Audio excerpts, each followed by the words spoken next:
오늘 보실 하나님의 말씀은 야고보서 1장 12절에서 18절까지의 말씀입니다. 야고보서 1장 12절에서 18절까지의 말씀 한 절씩 교독하겠습니다. 370페이지입니다. 370페이지 야고보서 1장 12절에서 18절까지의 말씀 교독하겠습니다. 시험을 참는 자는 복이 있도다. 이것에 옳다 인정하심을 받은 후에 주께서 자기를 사랑하는 자들에게 약속하신 생명의 면류관을 얻을 것임이니라. 사람이 시험 함께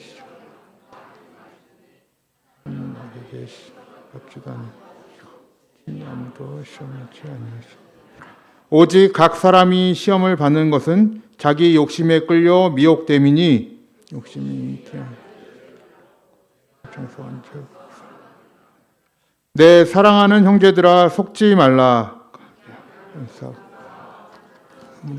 위로부터 아버지께로서 내려온 그는 변함도 없으시고 회전하는 그림자도. 함께 읽겠습니다. 그가 그 조물 중에 우리로 한 첫 열매가 되게 하시려고 자기의 뜻을 쫓아 진리의 말씀으로 우리를 낳으셨느니라. 아멘. 드린 예물 있습니다. 신지분 권사님 인도네시아 재난 후원 헌금 드리셨습니다. 정혜훈 집사님 하나님의 영광, 소망, 기쁨이 되어가는 412목장이 되게 하여 주옵소서. 감사의 예물 드리셨습니다. 함께 오늘의 말씀과 드려진 예물을 위해서 기도하겠습니다. 우리 생명 되신 하나님 아버지 감사합니다. 오늘도 이렇게 귀한 시간 주셔서 하나님의 말씀을 나누게 되었습니다. 하나님께서 성령을 물붓듯이 부어주셔서 우리가 하나님의 말씀을 온전히 깨달을 수 있도록 인도하여 주시고 이 깨달은 말씀을 들고 나아가 우리의 삶 속에서 날마다 하나님의 영광 드러내며 살아갈 수 있도록 역사하여 주시옵소서. 오늘도 하나님께 귀한 예물 드립니다. 주님께서 이 예물 기쁘게 받아 주시옵시고 사용되는 모든 곳곳마다 하나님의 나라와 영광을 위하여 귀하게 사용하여 주시옵소서. 특별히 오늘 찬양드리는 우리 412목장 하나님께서 날마다 눈동자같이 지켜주시고 가정과 기업을 선한 길로 인도하여 주시고 또 이 우이제일교회를 든든히 세워져 나가는 기둥으로서 하나님께서 세워 주시옵소서. 감사를 드리며 우리 구원자가 되시는 예수님의 이름으로 기도드립니다. 아멘. 자, 오늘은 위로부터 완성되어 내려오는 선물이라는 제목으로 함께 말씀을 나누도록 하겠습니다. 우리가 이제 예수님을 믿고 살아가는 삶 중에 가장 어려운 부분이 무엇이냐면 우리가 원하지 않는 삶을 만났을 때입니다.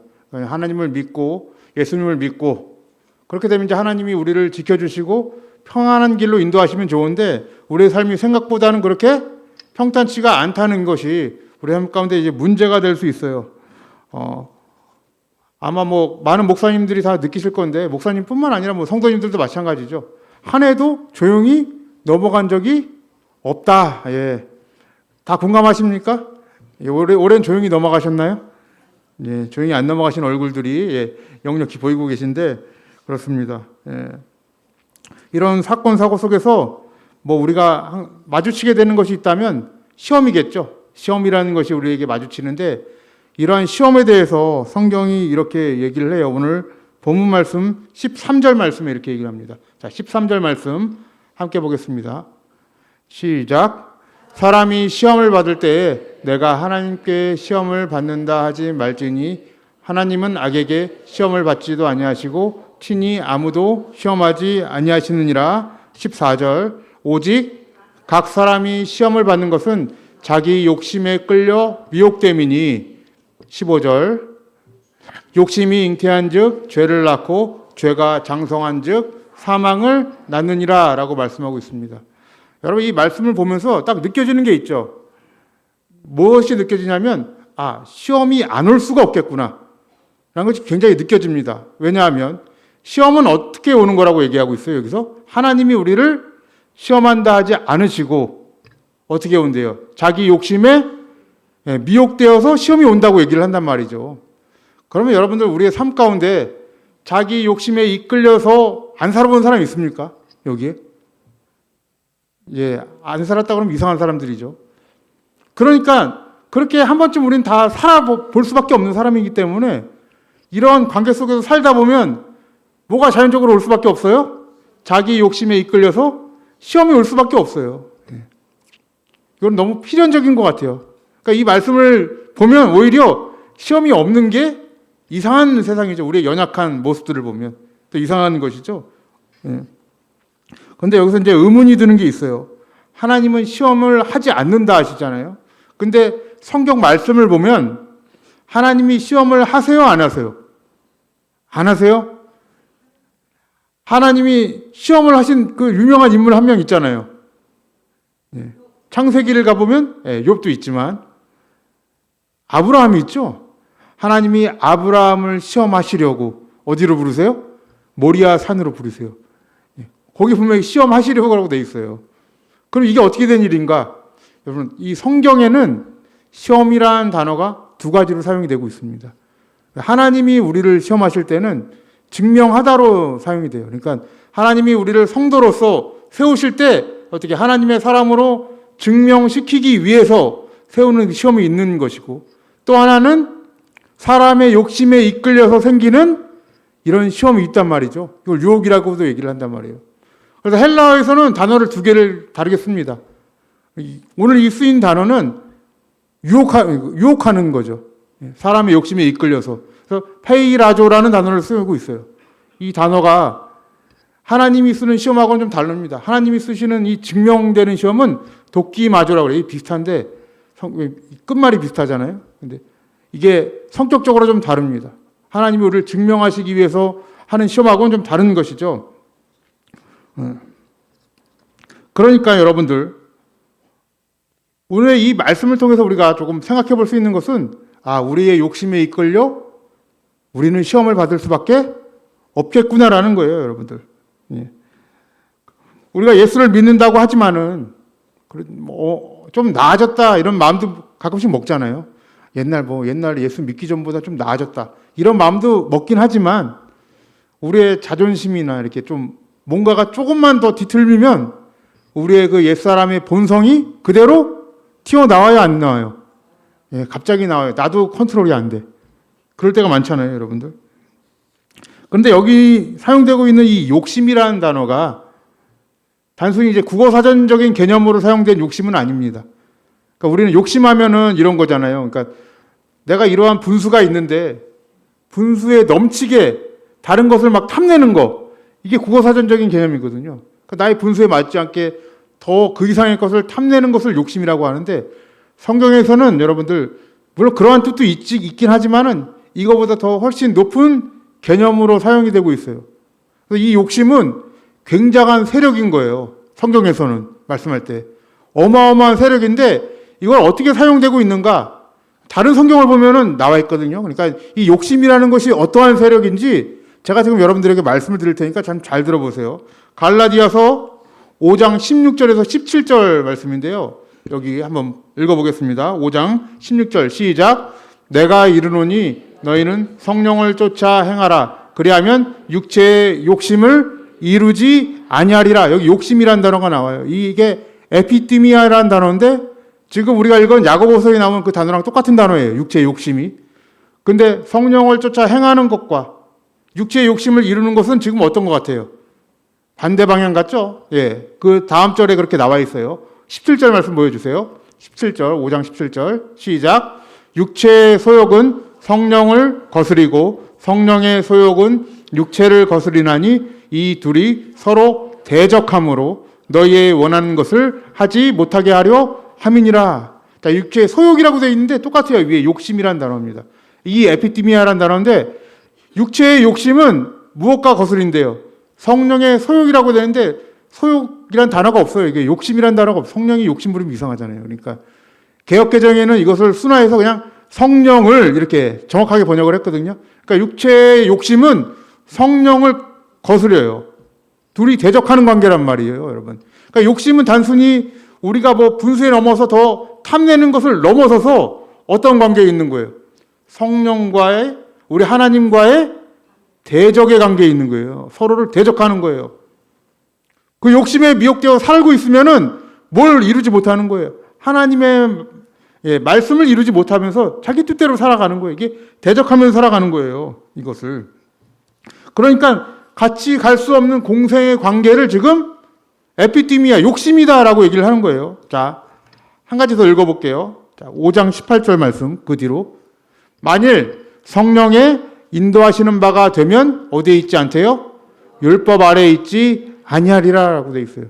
말씀이 갑자기 이상한 대로 흐르는 것 같잖아요. 지금 16절, 17절에는 육체의 욕심과 뭐였어요? 성령을 대적을 했는데 지금 밑에는 뭐래요? 성령의 인도하면 어디 아래로 안 간대요? 육체의 욕심에 안 간다고 해야 맞잖아요. 문맥상. 근데 율법 아래 가지 않는데요. 왜 이렇게 썼을까요? 여러분, 율법주의가 누굴 향하는 줄 아세요? 하나님을 향합니까? 아니면 자기를 향합니까? 자기를 향하죠. 율법주의는 남을 뭐 이렇게 자기가 하나님 되어서 율법의 주관자로 사는 거잖아요. 너를 심판하고 너를 정죄하고 율법으로 자기를 안 들여다보려고 그래 자꾸. 뭘 잘하는 사람들이 그래요. 율법적으로 뭐 잘하는 사람들이 자기를 안 들여다보고 자꾸 그 율법을 가지고 내가 율법의 집행자가 되어서 살려고. 그게 누구의 자리입니까? 하나님의 자리예요. 야고보서에 의하면. 그 하나님의 자리에 누가 있는 거예요? 내가 있는 게 율법주의자들이 하는 행동이에요, 여러분. 성경에서 왜 정죄하지 말라고 하는지 아십니까? 내가 어디에 있기 때문에? 하나님의 그 욕심의 자리에서 살기 때문에 그래요, 여러분들. 내가 그렇게 정죄했는데 결국은 문제는 뭐냐? 여러분들이 언젠가는 그 일을 안 할 것 같으세요? 일생 살면서 내가 저 사람이 행했던 범죄, 내가 정죄했던 범죄 안 할 것 같으세요? 하죠, 여러분. 그러면 그 사람은 어떻게 된 거예요, 나는? 율법주의에 의해서 죄인 되는 거 아닙니까, 바로. 사람은 그렇게밖에 될 수 없는 존재예요, 여러분들. 그러니까 우리 안에 이 에피디미아를 하나님께서 어떻게 하시는 게 맞아요. 대적관계니까. 뭐 십자가에 못 박아버리는 게 맞는 거죠, 여러분들. 갈라디아서 얘기하잖아요. 하나님의 사람은 정과 욕심을 어디에 못 박았다? 십자가에 못 박았다라는 거예요. 그러니까 이 욕심은 단순히 욕심내지 마 이런 게 아니에요. 하나님의 그 자리에 내가 올라가려고 하는 그 율법주의적인 우리의 세력들을 얘기하는 거예요, 여러분들. 하나 더 좀 얘기해 볼게요. 한 가지만 더 찾아볼게요. 에베소서 2장 3절 말씀이에요. 자, 에베소서 2장 3절 말씀 함께 한번 읽어보겠습니다. 시작. 전에는 우리도 그 가운데서 우리의 육체의 욕심을 따라 지내며 육체와 마음에 원하는 것을 하여 다른 이들과 같이 본질상 진노의 자녀였다라고 그래요. 여기서 육체의 욕심이 나와요. 에피디미아가. 육체의 욕심이 있을 때는 무엇을 따라가요? 육체의 욕심을 따라가요. 말씀 따라가지 않아요. 그래서 본질상 어떻게 살아갑니까? 육체의 마음에 원하는 것. 내 마음에 원하는 거예요. 그러면 그 주인이 누구라는 거예요? 자기라는 거예요, 여러분들. 욕심은 여러분, 여기서 성경에서 말하는 그 욕심이라는 거는 주체가 누가 되는 거예요? 내가 되는 거예요, 욕심이에요, 여러분들. 하나님의 뜻은 상관없어요. 나예요. 여러분, 근데 우리가 예수를 믿는다고 하면서도 이러한 모습들이 굉장히 많습니다, 생각보다. 그냥 내가 주인 되어서 남을 판단하거나, 내가 주체가 되어 율법의 집행자가 되거나, 이런 하나님의 자리를 호시탐탐 노리려고 하는 그 의식적이든 무의식적이든 그러한 우리의 습성들이, 본성들이 있는 거죠, 여러분들. 그래서 여러분, 요한 사도가 세상을 어떻게 정의하는지 아세요? 세상을? 요한일서에 보면은, 요한일서 2장에 보면은 이 세상이 어떻다? 이 세상에 있는 모든 것이라 그래요. 모든 것이 육신의 정욕. 들어보셨죠? 그게 에피디미아예요. 육신의 정욕, 안목의 정욕, 이생의 자랑이니 이렇게 말씀하고 있어요. 세상에 있는 모든 것은 그렇게 니네가 주인 되어 살아간다. 육체의 마음에 원하는 것을 따라서 육신의 정욕, 안목의 정욕을 따라 살아간다, 여러분. 여러분, 이러한 죄의 현장이 어디에 기록되어 있습니까? 성경 창세기에 제일 먼저 기록돼요. 아담과 하와의 범죄가 바로 이러한 에피디미아, 욕심의 현장이란 말이에요, 여러분들. 원래는 아담과 하와는 어떻게 해야 맞아요? 하나님의 말씀을 따라서 동산 중앙에 있는 나무의 실과를 먹지 않는 게 맞아요, 여러분. 그게 인생이에요. 그런데 뭐가 왔습니까? 유혹이 오자마자 그 나무를 어떻게 바라보게 됐어요? 하나님의 말씀 안에서 바라보게 됐어요? 아니면 자기가 본 시각 아래에서 바라보게 됐습니까? 그렇죠. 먹음직도 하고 보암직도 하고 지혜롭게 할 만큼 탐스럽기도 한 나무로 바라보기 시작했단 말이에요, 여러분. 그 순간부터 누가 주인이 되는 거예요? 내가 주인 되어 그 선악과를 바라보니까 먹을 만하다. 여러분. 이게 죄악의 현장인 거예요, 지금. 우리 이 인생들의 현장인 거예요, 여러분들. 그러니까 여러분, 우리가 신앙을 가진다는 거는 하나님이 우리를 어떤 걸 자꾸 낮추시는 게 맞는 거예요. 우리의 육체의 소욕, 정욕적인 것을 예수 그리스도의 십자가에 못 박는 게 맞는 거예요, 여러분들. 바울이 왜 나는 날마다 죽노라라고 고백을 했을까요? 이 에피티미아라는 게 너무 어려운 거예요, 여러분. 우리 스스로 이 욕심을 제어하면서 산다. 과연 될까요, 여러분들? 될 수 있을까요? 여러분 인생 가운데 한번 생각을 해보세요. 지금까지 인생을 이렇게 많이 사셨잖아요. 우리 이제 저도 그래요. 죽을 날이 너무 먼저 올 거 아닙니까? 이제. 그러면 지금까지 욕심을 제어하지 못했는데 우리 스스로 이걸 제어할 수 있을까요, 여러분들? 이게 된가요? 여기서 해답이 만약에 욕심을 우리가 좀 잘 제어하고 좀 어떻게 좀 잘 수행해서 살아보자 하면 여러분 이거는 타 종교와 가까운 거예요. 실질적으로. 불교의 수행과도 가까운 거예요. 불교가 진짜 그렇게 수행하잖아요. 세상을 어떻게 바라봅니까? 고해라 그래요. 고통의 바다. 왜 고통의 바다냐? 인간의 욕심들 때문이다. 이렇게 바라본다니까요. 놀랍지 않아요? 어디로 가요? 그래서 속세를 떠나서 사는 사리요 물은 물이로다. 해탈로 가는 거잖아요. 그거를. 근데 성경은 그렇게 해답을 제시하지 않아요, 여러분들. 잘 보세요. 자, 16절 말씀 보세요. 16절 본문 말씀. 자, 16절 말씀 보세요. 내 사랑하는 형제들아 속지 말라라고 얘기해요. 왜 속지 말라라고 할까요? 이 속지 말라, 속지 말라라는 이 단어가 여러분들 길을 벗어나지 말라 이런 뜻입니다. 원문적인 의미로 그냥. 그러니까 미혹당하다 이런 뜻이 있어요. 그러니까 우리 형제들아 더 이상 속지 말아라. 미혹당하지 말아라. 뭘까요, 여러분들? 우리가 할 수 있다고 미혹당하지 말라는 얘기예요, 여러분들. 우리가 할 수 있으면 그리스도께서 이 땅 가운데 오실 필요가 없습니다, 여러분들.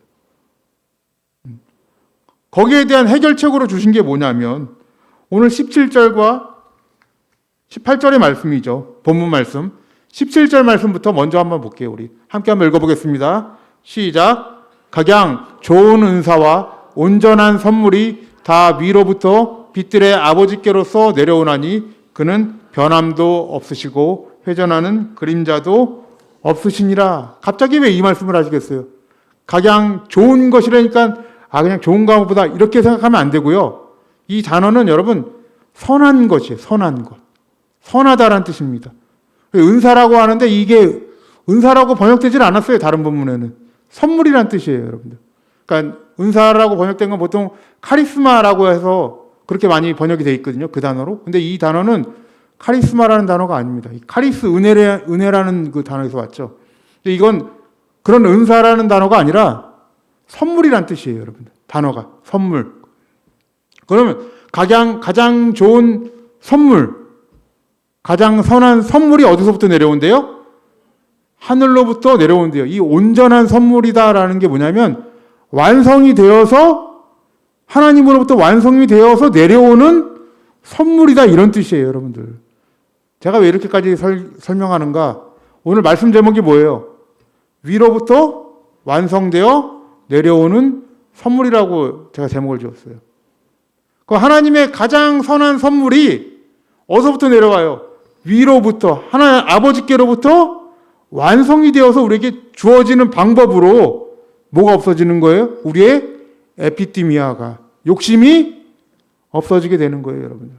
예? 그 말씀을 하고 있는 거예요. 그러면 그 아버지는 어떻다라고 얘기하고 있습니까? 그 아버지는 변함도 없으시고 회전하는 그림자도 없으시니라. 이게 동의어죠. 변함 없다, 회전하는 그림자도 없다라는 게 동의어죠. 왜냐하면 회전함에 따라서 그림자가 여러분 어떻게 돼요? 그대로 있어요? 변해요? 변하죠, 여러분. 그러니까 하나님은 변하지 않는다 이런 뜻입니다. 근데 변하지 않고 완전하다 이걸 우리는 뭐라고 얘기를 해요? 진리라고 얘기를 해요, 여러분들. 우리가 진리다, 여러분. 진리는 변함이 없어야 되잖아요. 맞아요, 여러분들? 그렇잖아요. 우리가 내가 진리라고 믿고 있다면 변하면 돼요, 안 돼요? 안 돼요. 그럼 영원해야 되죠, 여러분. 진리라는 건 아버지께로서 내려오는 그 진리는 영원해야 되는 거예요. 근데 여러분들 자꾸 속아서 내가 할 수 있다 그러면 우리는 여러분 변합니까? 변하지 않습니까? 변하잖아요. 오늘 내가 승리했다 그랬는데 죽는 날까지 매일 승리해야 되는데 그게 돼요, 여러분들? 그러니까 불교가 맞지 않는다는 거예요, 여러분들. 잠깐 해탈하는 것 같지만 여러분 그게 우리 관계 속에서 이게 이루어질 수 있는 일입니까, 여러분? 그게 되지 않는다는 거예요, 여러분. 예, 그 모습이. 그래서 하나님이 우리에게 주신 방법이 뭐냐면 이 온전한 선물을 우리에게 주시는 거예요, 여러분. 이 온전한 선물이 무엇이겠습니까? 변하지 않는 진리, 완성이 되어서 내려온 우리의 선물, 그게 뭐예요? 자, 로마서 5장 15절 말씀. 똑같은 단어가 사용되고 있어요. 이게 성경에서 2번 나오거든요. 이 선물이라는 도레아라는 단어가 2번 나오는데 여기서 쓰이고 있는 거예요. 5장 15절. 사도 바울이 얘기하는 겁니다. 함께 한번 읽어볼게요. 시작. 그러나 이 은사는 그 범죄와 같지 아니하니 곧 한 사람의 범죄를 인하여 많은 사람들이 죽었은즉 더욱 하나님의 은혜와 또는 한 사람 예수 그리스도의 은혜로 말미암는 선물이 많은 사람에게 넘쳤으리라라고 되어 있어요. 여기 나오는 선물이라는 단어가 지금 야고보서에서 나오는 선물이라는 단어는 똑같은 단어입니다. 이 선물을 어떻게 기록을 하고 있는 거예요? 예수 그리스도의 은혜다라고 얘기하는 거예요, 여러분. 이 세상 가운데 여러분들 우리에게 완전한 선물로 우리 가운데 주신 그러한 하나님의 완성된 선물은 누구밖에 없어요? 예수 그리스도밖에 없어요, 여러분들. 그러니까 우리의 에피티미아가 이 욕심이 어디서 소멸될 수 있는 겁니까? 예수 그리스도의 십자가의 그 정과 욕심. 여러분 이건 진짜 예수 믿는 자들이면 되게 당연한 거예요. 왠지 아십니까? 예수를 믿는데 우리가 어찌 하나님의 자리로 간다고 생각하면서 신앙생활 할 수 있는 분이 어디 있어요, 여러분? 안 그래요? 우리의 본성이 잘 안 돼서 그쪽으로 가끔씩 갈 뿐이지 내가 목표점을 하나님의 자리로 향하면서 신앙생활 하시는 분이 있겠어요, 여러분들? 안 돼요, 여러분. 예수를 내가 진짜 믿는다면, 안 믿는 사람들은 그럴 수 있어요. 근데 예수를 믿는다면 그분이 우리의 주인 되시잖아요, 여러분들. 우리가 그분을 의지하며 살아가잖아요. 그러니까 잠깐 잘못할 수는 있지만 성령께서 여러분 우리의 그 방향대로 인도하십니까? 그렇게 인도 안 하시죠, 여러분. 다시금 돌아오게 만드시고 회개하게 만드시고 그래서 하나님의 자리와 내 자리를 분명하게 깨닫게 만드시는 작업이 필요하겠죠, 하나님께서. 이것이 여러분 근데 신앙생활의 연속인 거예요, 실질적으로 보면. 하나님 선악과를 만드신 이유도 그거인 것입니다. 그래서 말씀이 이 하는 역할이 무엇이냐면, 자, 이 18절 말씀 보세요. 18절 말씀, 오늘 본문 말씀이에요. 하는 역할, 자, 함께 한번 읽어보겠습니다. 시작. 그가 그 조물 중에 우리로 한 첫 열매가 되게 하시려고 자기의 뜻을 쫓아 진리의 말씀으로 우리를 낳으셨느니라 라는 거예요. 예수님께서 우리 가운데 어떻게 오셨어요? 말씀이 육신이 되어 우리 가운데 오셨어요. 예수님은 말씀으로 오셨단 말이에요. 그럼 왜 우리 가운데 오셨습니까? 우리를 거듭나게 하사 새 사람으로 만드는 거예요, 여러분. 옛 사람은 어떻게 살았습니까? 아까 에베소서 2장 3절에서 우리가 읽어봤죠? 썩어져가는 구습을 따라서 육체의 마음에 원하는 대로 육체의 이 에피티미아 욕심을 따라서 살았단 말이에요, 옛 사람은. 그럼 그 옛 사람은 어떻게 해야 돼요, 여러분들? 옛 사람은 말씀에 의해서 죽어야 되는 거죠, 여러분. 진짜 죽어야 돼요, 여러분들. 자, 어떻게 죽였는가? 로마서 6장 6절 보면 이렇게 말씀을 하고 있습니다. 우리 함께 한번 읽어볼게요. 시작. 우리가 알거니와 우리 옛사람이 예수와 함께 십자가에 못 박힌 것은 죄의 몸이 멸하여 다시는 우리가 죄에게 종노릇하지 아니하려 함이니. 이 말씀 좀 띄워주세요. 잘 보세요. 죄가 여러분 어떻게 멸해집니까? 예수 그리스도와 함께 우리의 뭐가 못 박혀져야 돼요? 죄의 몸, 옛사람이 못 박혀야 되는 거예요. 그리스도와 함께 여러분. 그러면 뭐가 멸해진대요? 죄의 몸이 멸하여 죄에게 종로로 타지 않는다고 얘기를 해요. 여러분. 여러분 아까 죄가 어떻게 온다 그랬어요? 욕심이 잉태하여 죄가 와요. 여러분들. 그럼 죄가 장성한 즉 사망을 낳게 된다 이렇게 얘기하잖아요. 여러분. 죄에게 종로로 타지 않는다는 말이 뭘까요? 여러분들. 그러면 우리의 썩어져가는 욕심대로 살지 않는다는 거예요. 여러분들. 그 에피디미아 하나님의 자리를 침범하며 여전히 내가 주인 되어서 이 교회를 좌지우지하고 하나님의 말씀보다 내가 더 하나님의 자리가 되어서 살아가지 않게 된다는 얘기예요. 우리가 왜? 그리스도와 함께 우리 죄의 몸이 십자가에 못 박혔기 때문에 그래요. 하나님이 예수가 오시면 이 일을 하신다니까요, 여러분들. 이 일을 제일 먼저 할 수밖에 없는 거죠. 왜? 성령과 이 욕심, 육체의 욕심은 반대의 관계에 있기 때문에 그래요, 여러분들. 그러니까 십자가에서 반드시 못 박힌다는 거예요, 여러분들. 그래서 여러분, 우리는 불교나 힌두교, 이슬람과 같은 어떤 수행의 종교가 아니에요, 여러분들. 날마다 그리스도 안에 거하는 종교입니다, 우리는. 네, 우리는. 예수 안에, 하나님 안에 거하는 종교예요, 여러분, 우리가. 바울이 얘기하잖아요. 내가 그리스도와 함께 십자가에 못 박혔나니 그런즉 이제 내가 사는 게 아니래잖아요, 여러분들. 내가 살아있다 이렇게 얘기해요? 아니요. 내 안에 그리스도께서 사신 것이라. 육체 가운데 왜 살아요, 여러분들? 예수 그리스도의 믿는 믿음 안에서 사는 것이다 라는 거예요, 여러분들. 예, 말씀하고 있는 거예요. 그래서 나는 없고 이 예수 안에 살아가는 것이 우리의 인생인 것입니다, 여러분. 그리스도인의 인생이 이거 내려주셔도 됩니다. 예. 오늘 이렇게 구절을 다 읽으면서 말씀을 하고 있는데 제가 한 구절을 말씀 안 한 적이 있죠. 제일 앞구절이에요, 여러분. 12절을 건너뛰었어요, 일부러. 왜냐하면 이 말씀을 결론의 말씀으로 가져가려고 했기 때문에 그래요. 이게 결론입니다. 결론이라고 하니까 약간 이렇게 눈이 떠지시는 분들이 있는 것 같은데 결론인데, 자 12절 말씀 함께 한번 읽어볼게요. 시작. 시험을 참는 자는 복이 있도다. 이것에 옳다 인정하심을 받은 후에 주께서 자기를 사랑하는 자들에게 약속하신 생명의 면류관을 얻을 것입니다 라고 되어 있습니다. 자, 시험을 참는 자가 복이 있대요. 근데 시험을 참으면 우리에게 결과적으로 주어지는 게 뭐예요? 생명의 면류관이라고 얘기하고 있어요, 여러분. 그러니까 이 시험을 참는다는 건 단순한 게 아니겠죠, 여러분들.